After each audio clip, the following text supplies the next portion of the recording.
Donny FM's Prime News at 6. Communities on the east coast of the U.S. braced Thursday for what could be the winter's biggest storm yet, or it could peter out depending on how the system moves and where you are. About 75 million people are in the storm's path, with nearly 30 million under blizzard watches or warnings. Severe weather, including tornadoes, could hit Gulf states on Thursday, and some of the country's most populous cities could see blizzard-like conditions.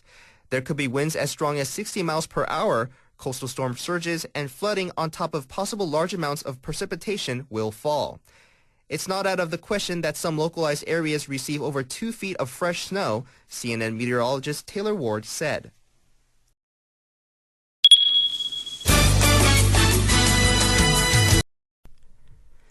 Severe cold is continuing in Busan, which recorded its lowest temperature this winter at 10.2 degrees below zero yesterday.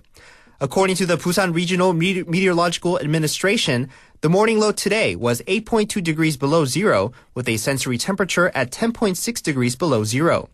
The mercury in Busan dropped to 8.5 degrees below zero on the 23rd, and the severe cold has been consistent for the last 3 days, including 10.2 degrees below zero yesterday and 8.2 degrees below zero this morning. The Busan Weather Agency forecasted that this severe cold will continue through tomorrow. However, the average temperature will recover on the 27th.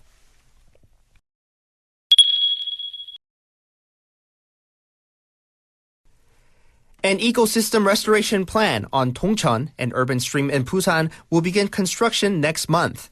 The construction will begin with a dredging project from Dongcheon Gwangmu Bridge to Pamil Bridge, as well as construction on the circular walkway around Dongcheon. The Dongcheon Ecosystem Restoration Project promotes various projects, including the removal of the covered section at Bujeoncheon and the recovery of the urban ecosystem. The city has invested some 240 billion won in this large-scale construction project and estimates a 2022 completion date.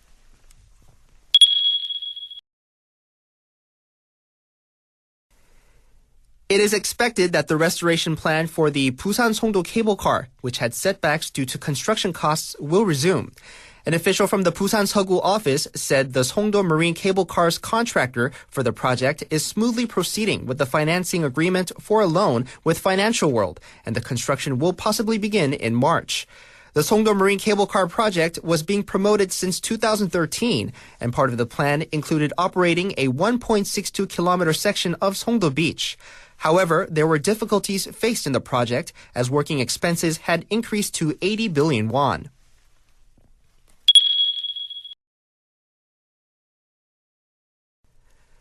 A debate over the supply of desalinated seawater as tap water for the Kijang area will be held on the 1st of next month.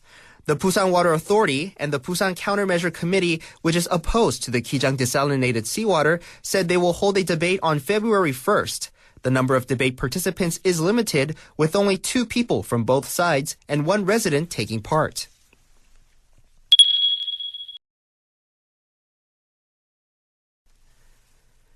Busan Mayor Seo Byung-soo will receive a prize for future management at the Korea's influential CEO selection of 2016, being held on the 27th in Seoul. This prize is supported by the Ministry of Science, ICT, and Future Planning, the Ministry of Trade, Industry, and Energy, the Korea Chamber of Commerce and Industry, and the Federation of Korean Industries. Winners are selected by estimating achievements of company representatives and heads of local governments during the past year.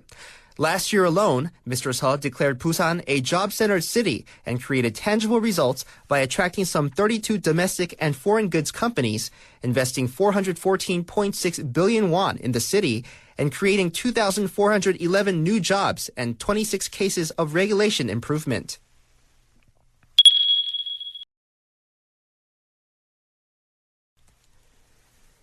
The United Nations Peace Memorial Hall will continue its special exhibition on reproducing images of Busan, a main shelter area during the Korean War, including pictures of a procession line of evacuees fleeing from the war.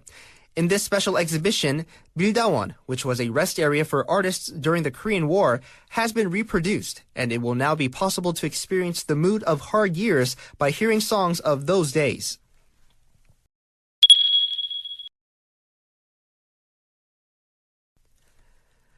A staff of the Busan Solidarity for Movie said it will screen Diving Bell for free to trigger the view of political pressure on the Busan International Film Festival at 7 p.m. on the 27th in the Art Theater.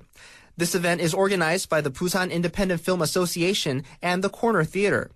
After the screening of the film, Diving Bell, a discussion between Kim Ji-seok, senior programmer of BIF, and audience members will take place about the independence of the film festival's operation and freedom of expression.